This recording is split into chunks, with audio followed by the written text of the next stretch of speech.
Thank you all for being here. It is April 14th, 2025, and it is 6:30 p.m. at the Rose Center at 119 East Main Street in Liberty. And welcome. It's great to see a good crowd here. Thank you all for being here. At this time, I'd like to ask our council member Graybill if he will start us out by giving the invitation. Let's pray. Father God, thank you for a chance to come together and to celebrate some good things going on in our city, to continue to try and do the business to see our city move in the right direction. Thank you for each and every person here. Thank you for the willingness to come out and support what's going on, for their interest in what is going on, and for the work that many here are put in. Tonight, as we're making decisions and doing different things, I pray that you help us to keep our focus on where it needs to be. That you first and foremost, and then what we should do to better the city for everybody here. And God, again, I thank you for the opportunity to serve for the community and for a chance to come together in our work. Amen. Please stand for the pledge of allegiance. Allegiance to the flag of the United States of America and to the republic for which it stands, one nation, under God, indivisible, with liberty and justice for all.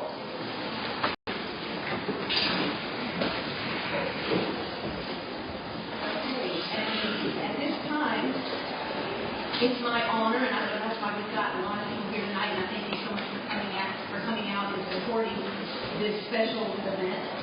So it's my honor to announce our new police chief tonight. We're excited and grateful to swear in Vic Tedder as our new police chief of the City of Liberty. He comes with over 27 years of law enforcement experience, and that includes 11 years in upper-level police leadership. He has served as our captain here in Liberty, and for the past 6 months has done an excellent job serving as our interim police chief. I'm grateful for Vic Tedder. We work really well together. He's done so much good for the police department here in Liberty, and we are proud that he is one of us. And so at this time, I'd like to invite him to come up, as well as his wife, Sarah,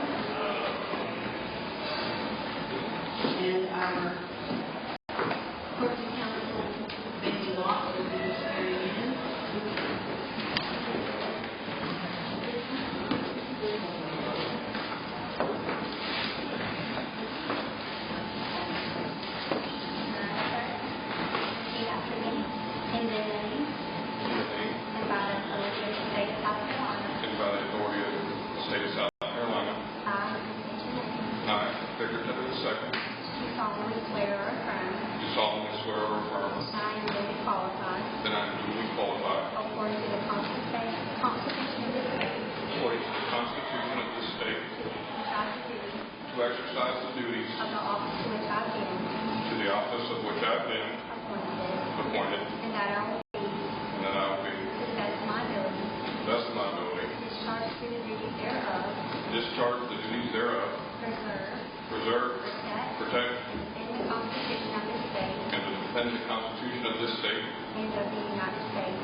Amen.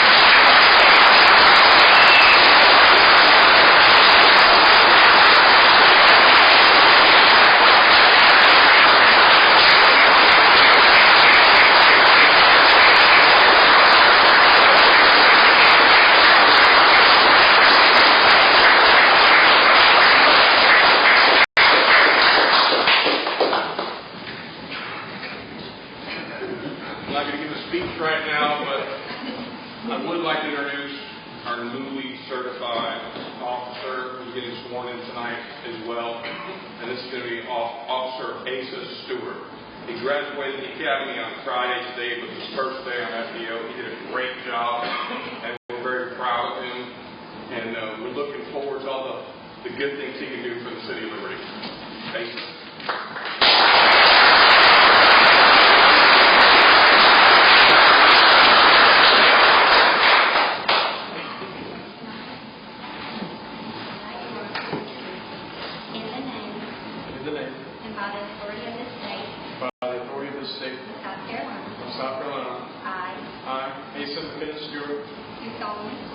Do solemnly swear or affirm that I am duly qualified according to the Constitution of this state to exercise the duties of the office to which I have been appointed, and that I will, to the best of my ability, discharge the duties thereof, and preserve, protect, and defend the Constitution of this state and of the United States. So help me God.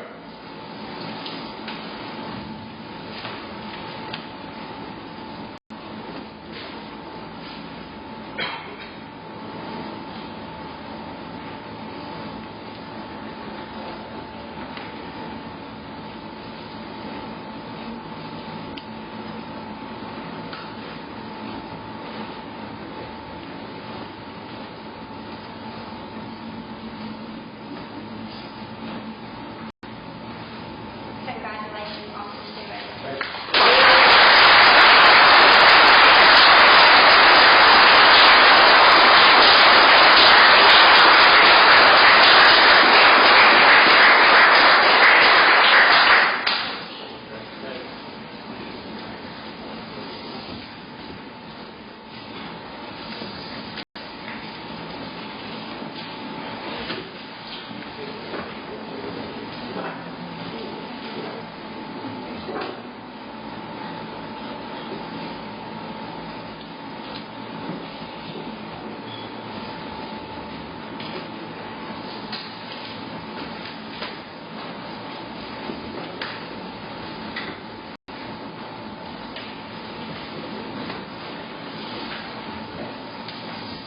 Thank you both, and congratulations, Captain Taylor and Officer Stewart. We're proud to have you with us.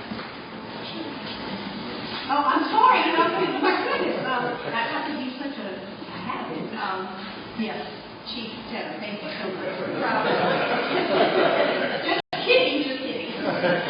Thank you, everyone, for coming. It means the world to me that I have this type of support. It's amazing, from different agencies to families, friends, acquaintances, everyone that I've met. I really appreciate it. And thanks for coming to show your support with me tonight. Thank you very much.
proclamation for National Child Abuse Prevention Month. And I'll go ahead and read that. Whereas child abuse and neglect are a severe problem affecting every segment of our community, and finding solutions requires input and action from everyone.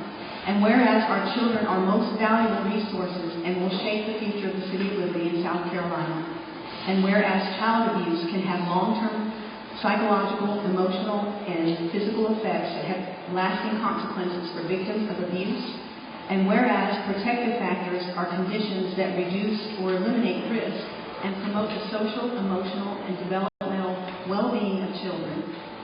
And whereas practical child abuse prevention activities succeed because of the partnerships created between child welfare professionals, education, health, community, faith-based organizations, businesses, law enforcement agencies, and families. And whereas communities must take every effort to promote programs and activities that create strong and thriving children and families.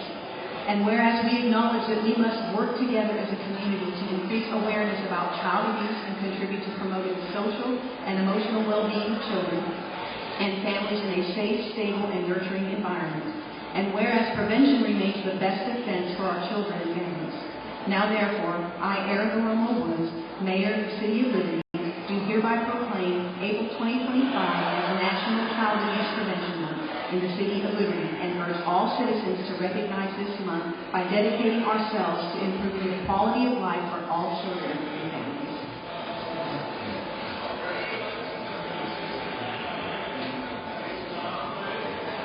All right, thank you. All right, next up we have a presentation by Troy Rozier. He's our city engineer. He's going to give updates to the city capital improvement plan for the water system.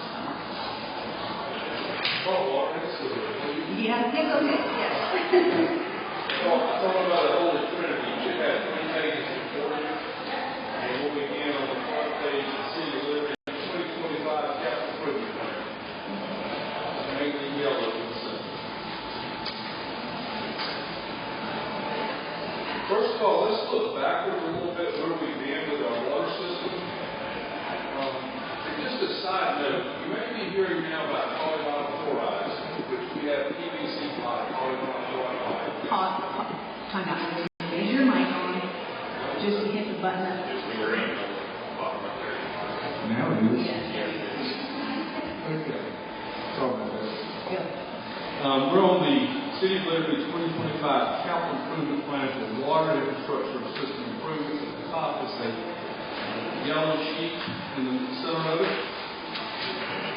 I'm going to back up a little bit. I was telling you, if you read about polyvinyl chloride now, it is now on the EPA bad list. It's considered carcinogen. We have PVC pipes in the ground. Most of it's been replaced, which is good. Y'all continue to replace it. We'll get into in a minute. There's not an immediate harm. Your PVC pipe has an inside biofilm liner that your water flows through. The problem that comes over a long period of time is if it cracks or breaks on small nanoparticles of plastic can get into the drinking water. We don't feel we've got any of that going on now for the information to the public. But y'all made a stance probably 15 years ago that y'all said we're going to move to ductile iron pipe.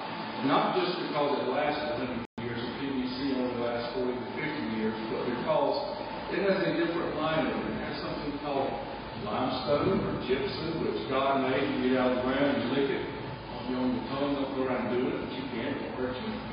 But that's what lines our ductile iron pipes.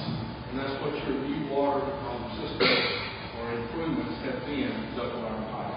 If you look at your sheet down the legend, you'll see the word separator. Don't worry about that. All that does is a little line that separates our linear footages or our lines from counting like from number 1 to 2, from 3 to 5. That just divides the segment up. In 2009, we had downtown phase 1 ductile iron pipe. You'll see the blue. That was a pretty major project. All that is ductile iron should be here 100 years from now. All that blue. You'll see green. You'll see a little bit of green there, parallel to the blue. That was put down mainly for fire protection at that time, replacing old cast iron lines. 2009, Duck Line Pike again. The red, that is actually Commerce Street. We know it is streetscape. We went ahead and put Duck Line Pike down through there. And when y'all open a ditch to put pipe in the ground, y'all every time put a pipe large enough for fire protection. So everywhere the new lines have been in, y'all also increase your fire protection for those areas. 2021, actually this was finished in 2023, but these brownish colored lines, with your SCIP project, you got a significant amount of grant from the state. Y'all went after, you got your match, you put all that in. And now we're to propose improvements for the future. We prioritize them, starting 1 through 10, based on what we think is the best priority from a hydraulic standpoint, from an O&M standpoint, operation and maintenance, from repairing old lines that may be giving us problems, or maybe complaints. And whatever comes our way, we prioritize this. I give it to her, and we put this together. It's on rainy days. This was done actually a few years ago. We just haven't completed all of it yet. We continue to bite a little bit off at a time, and we're growing. Your water system overall appears to be in great shape. We don't want to quit. We want to keep replacing older lines with duct line pipe. Any questions on this water system improvements, capital improvement? They're all in order. Just go through them. Now, please note, if the development comes up, it's item number 5, if we enhance that development, it may move to number 2 or 3 instead of this exact order. That is something for y'all to have a path to head down to look at. And also, it helps you with your funding. I won't do the math for you, but you can go through these and see how many you can bite off as we go. We will continue to solicit grants as we move forward. Any questions on the water infrastructure? Bryant Street, I forgot I mentioned Bryant Street, PVC main. Where's Bryant Street, please? Bottom of the map. Okay. That is bottom. That's not the wire. That's actually existing water line. We don't know what it is sometimes. Okay. Yes, sir. The boulder line is the ones that look put in. And the boulder blue has, you'll notice that one there just barely blue. If we had a bigger map, or if I had it up on the wall, you'd see it from out to the A couple of years ago, we had kind of a master of this, and those roads that we were hitting through. Based on that STIP money that we got and the grant money, how much of that list have we been able to knock out at this point? I don't have the footages, but I would say y'all knocked out $4 or $5 million in this past few years. In a minute, I'll be getting to some of the more recent numbers for you also, for last year. But y'all hit the nail on the head very strongly with the water. You really have. Now, the next page is sewer. It's Liberty, black and red and white. How's that? You'll see it here. And it's a mess. In every municipality you go to today, you've got sewer issues. What happens, you see your fire hydrants and your valves, and you drink and consume your water. Sewer, you don't do any of that. You don't see it. You just hope it works on your brain. And we don't keep up with it. We don't check it. Over time, you start to develop issues or problems in your system that makes you look at things. But, over time, you go through things such as smoking your lines, that you have pressurized smoke in your sewer lines, and it'll come out between holes, or sometimes in the old neighborhoods, it'll come out people's gutters. Or we have had it come out through their toilets in our house if the trap wasn't working. But, y'all have slowly smoked your lines. They need to be videoed in a few places. That would probably be my next recommendation for sanitary sewer. Video more of your lines so that we can bring it in here and throw it up on the screen. Y'all can see what's going on, the magnitude of the problems, and also tells us where we can replace the those best interests. But we've had a long-standing capital improvement plan for sewer. The first one we have right now is one we just went and popped manholes on a few days ago, where the sewer came out of the manhole you directed us to. We've been through a bunch of that. We've moved that up to number 1. And number 2 also feeds into that, which parallels Winshead up to Azalea Street. That line was put in 1984. I think the line's probably okay, but there's probably some creek water getting in here and there on the upper end of it. The lower end of it needs to be upgraded and replaced. Sewer is extremely expensive.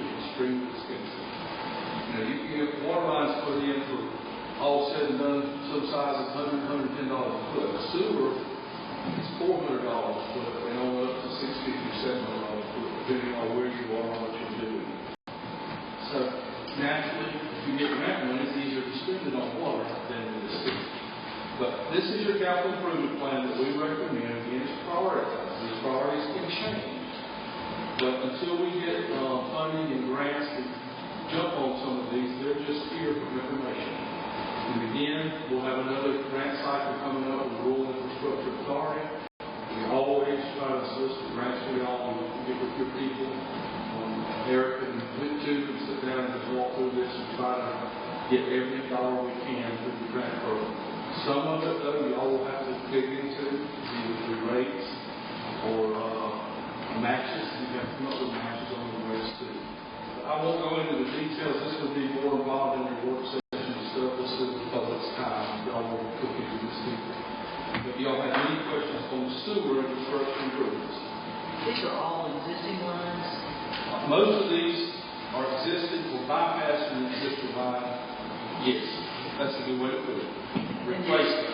And do any of the, your priorities involve pump stations? I'm going to get to that in just a minute, Ms. Mayor. You've already thinking ahead. Brilliance ahead of me, for sure. No problem. That's a good question. That's a good segue. Thought we were planning. You can do it later. Okay. Any questions on the sanitary sewer side? Now, the reason for these two is simply to give y'all a path and a direction to move forward. You know, we give those few funds here, then we want to improve some sewer lines. Let's go jump on this one that's got the problems first. Or we may find another one in the meantime we need to jump on. But we need a path to move forward. That's what your capital improvement plan is. And be honest with you, if we tackle all the sewer right now, there would be more than this being added to it, because a lot of this is from the 20s and the 40s and the 50s. So some of us 80 and 100 years old, and we have to take care of the little sewer. And it's not. This was at Westminster last week. They had the exact same situation.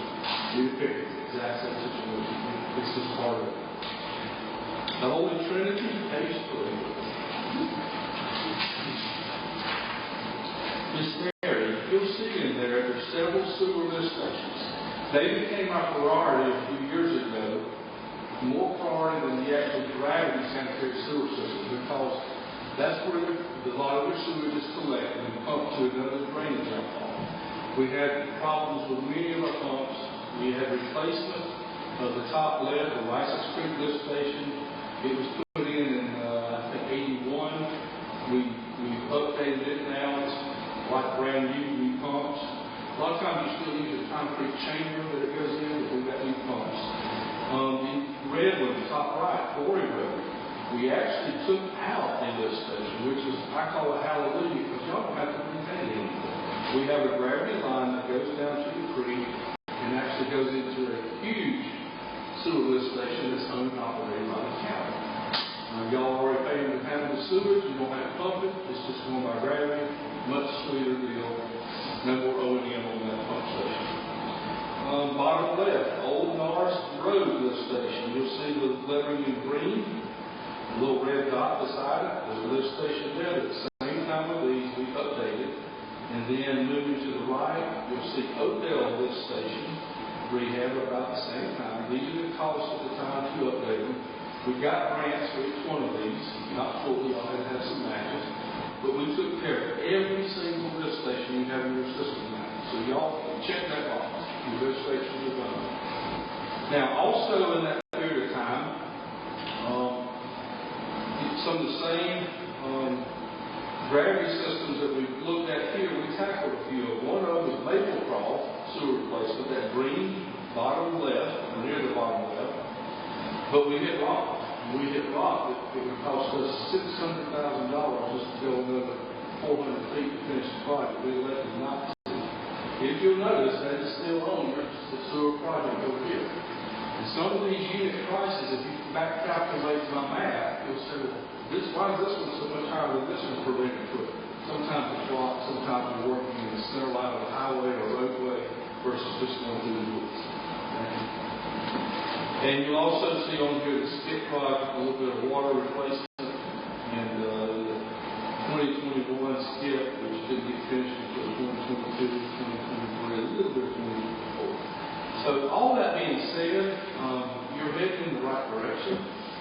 Yeah, I wish you could run faster, but we can't run faster if we don't have some brand new shoes to run on sometimes. So we got to get some brand new shoes for grants or excess funds or whatever. That's up to y'all. I don't have to make those decisions. Y'all do.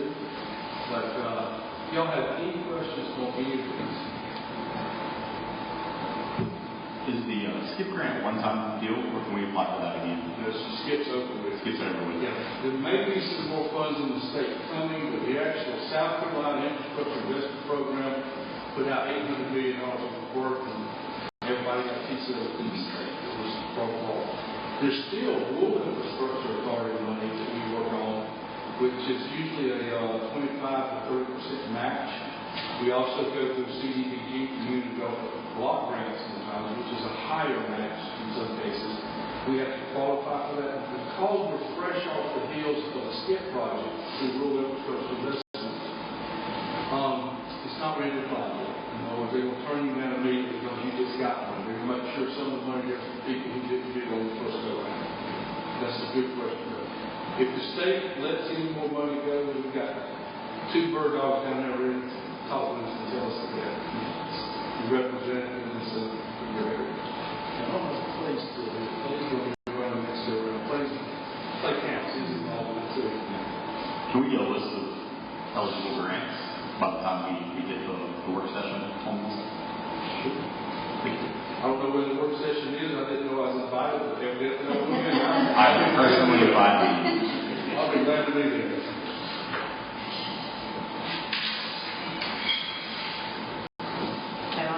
That's it. Anything else? Anybody have any other questions? Okay, thank you so much, Troy. We appreciate all your work. We appreciate you working with us. You're welcome. And don't just be good, be what there? Great. Bye-bye. Thank you.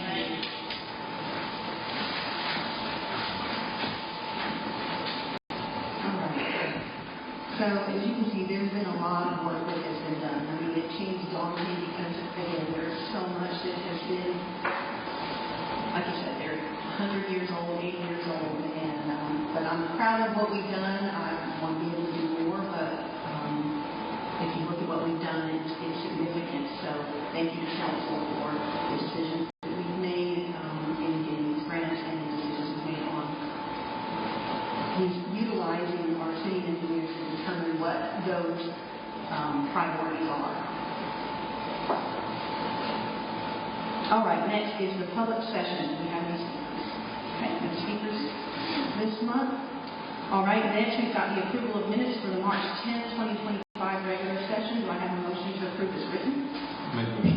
I have a motion by Councilmember Grayfield. Do I have a second? Second. And a second by Councilmember Armstrong. Any discussion on that? All right. Hearing none, all of those in favor of approving the minutes for March 10, 2025 regular session, please signify. Aye. All right, thank you. That was unanimous. All right, and we have no new business. And our old business, we've got the 2025-02 amending the business license ordinance of the City of Liberty to update the class schedule as required by Act 176 of 2020. Do I have a motion? Second. Motion by Councilman Armstrong. I have a second. Second. And I have a second by Councilman Whitaker. Do we have any discussion? Just to reiterate, this is required by the state. Yes. All right, any other discussion?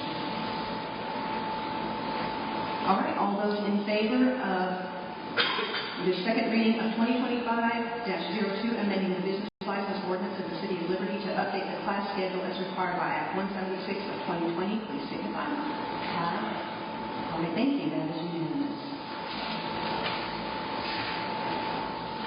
All right, next we have our city financial report.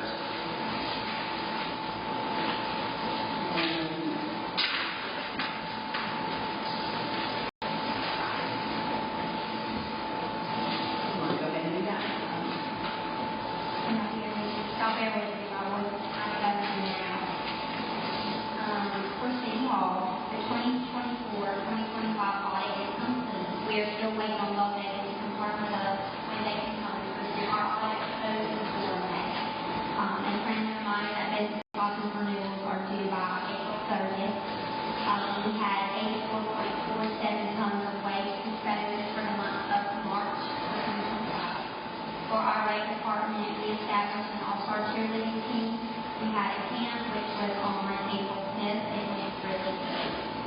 We purchased a PA speaker for our rec department. Volleyball games have began. Flag football Super Saturday was on the 12th, and it went really well as well. For our rentals, we've had 1 rental for Rosewood, 5 for Mill Avenue, 4 for our city gym, and 1 for our baseball field.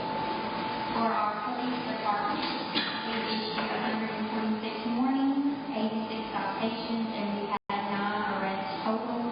And if you look through the packet, you can see what arrest that was. Meals on Wheels, during the week of March 17th to March 21st, the officers volunteered with Meals on Wheels, delivering daily meals and checking on individuals in the community.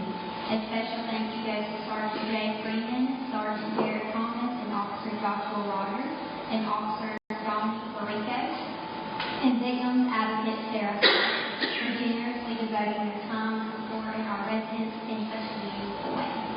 For our Waffle Festival, on March 29, 2025, Liberty officers managed road closures in opening, blocking off streets, assisting with traffic flow, and coordinating parking. They engaged the public, maintained a visible presence, and ensured the event security. Sergeant Freeman, Officer Rogers, and Officer Florico deserve recognition for their contributions and active participation, so we thank them dearly. As for training for the month of March, for March 24th through the 28th, 2025, Sarah Howard successfully completed the mandatory certification training for the Southland Victims Assistance Network, earning her victim advocate certification. Sarah should be recognized for her hard work and dedication in achieving these certifications. So we congratulate her. For our finances, our bank balance as of February 2025 is $2,359,168.49. The city had an overall net gain loss of $126,874 for the month of February 2025. The city is 8 months into the 2025 fiscal year, a good basis to guide progress comparing budget to actual results. 33% of the budget remaining would be a good goal. For budget revenue and total budget revenue remaining, it is at 39.6, still slightly behind budget. General fund is behind budget by 48.8%, remaining while utility is slightly ahead at 26.7. Hospitality tax revenue is slightly ahead of the budget at 33.4 remaining. For expenditures, the total expenditures are on track for 35.4 of the budget remaining, on target for 33.3% of the goal. General fund is at 33.2 of the budget remaining, right at 33.3% goal. Utility fund is at 36.4 of the budget remaining, again on target for that 33.3%. We're going to continue to monitor expenditures and keep spending down as much as we can to help with keeping us into the budget. Overall revenue expenditures remain in line with the budget at 8 months into our fiscal year. Utility fund for the year-to-date net income of $233,401 is showing strong for the first 6 months. City of Liberty, like many municipalities, are subject to fiscal revenue cycles throughout the fiscal year. To keep in mind, as of this one, we have not yet got our property taxes. We haven't received that, so our revenues now are back on track. Anybody have any questions? I'll throw a lot at you.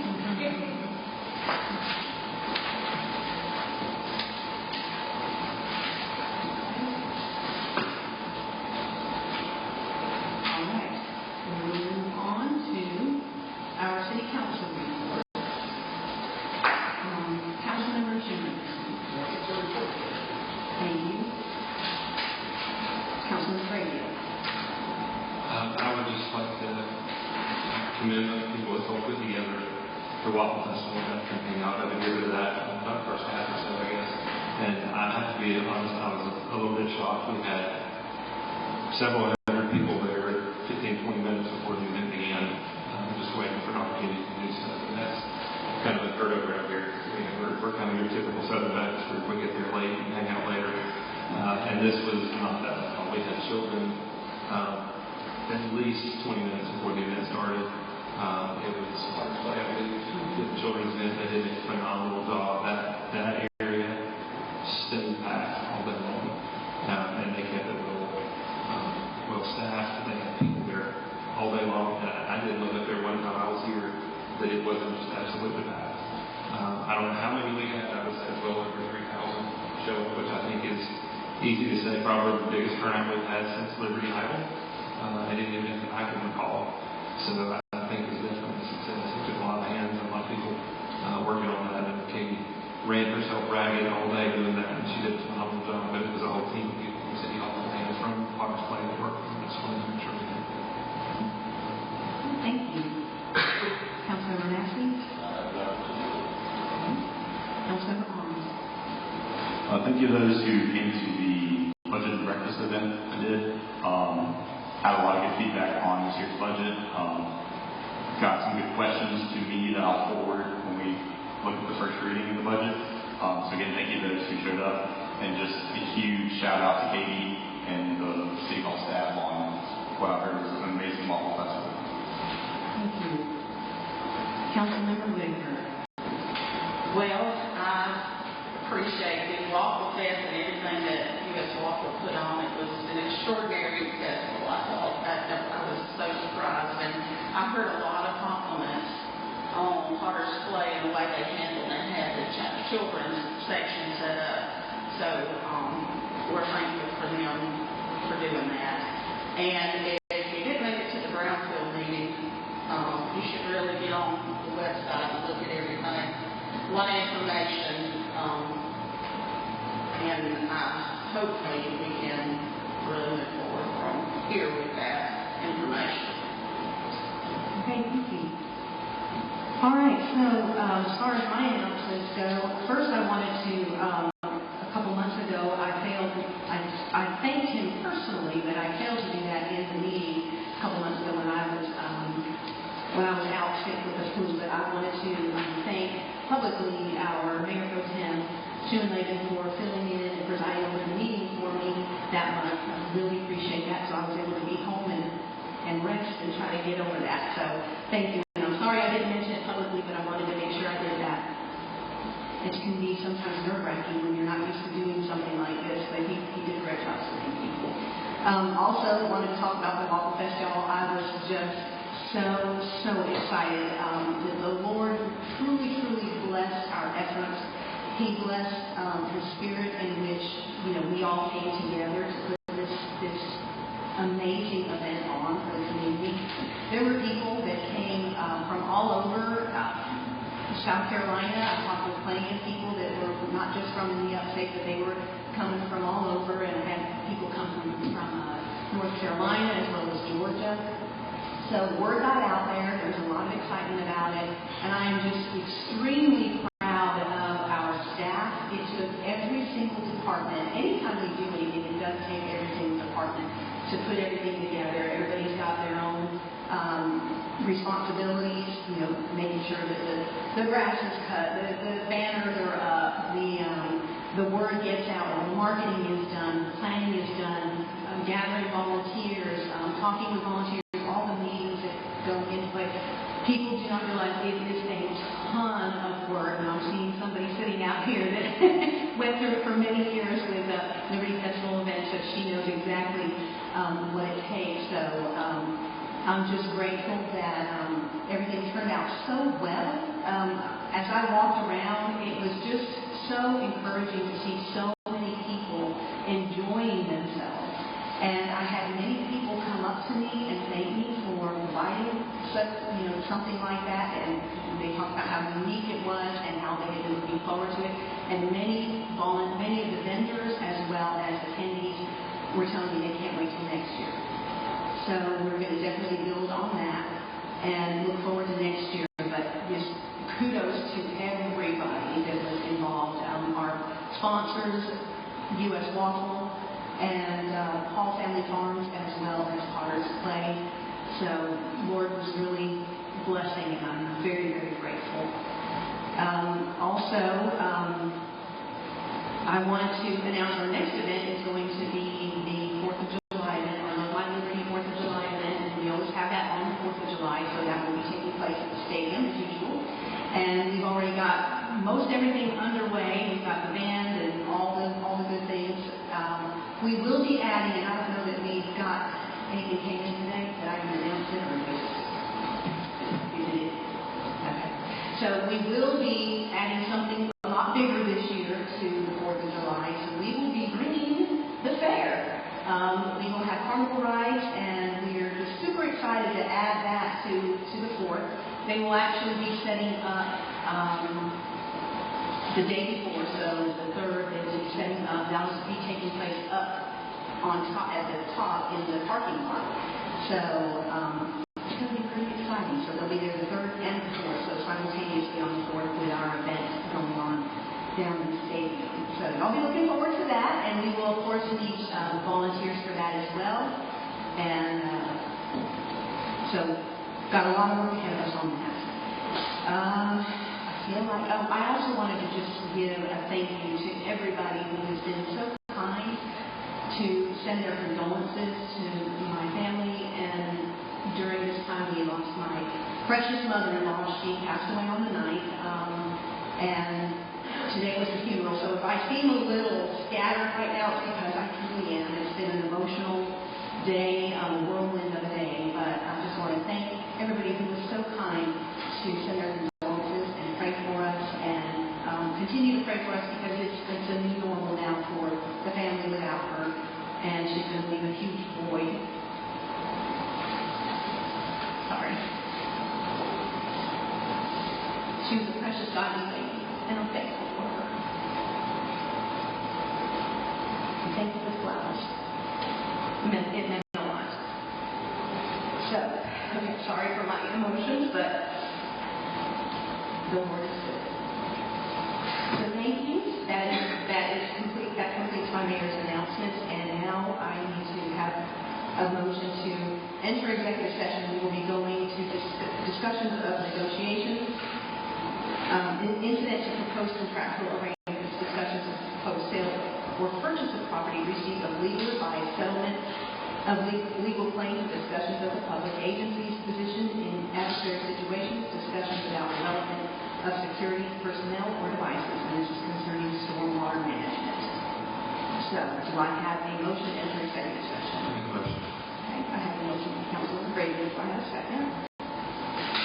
Second. And a second by Councilmember Arms. Do we have any discussion? All right, all those in favor of entering executive session, please signify. All right.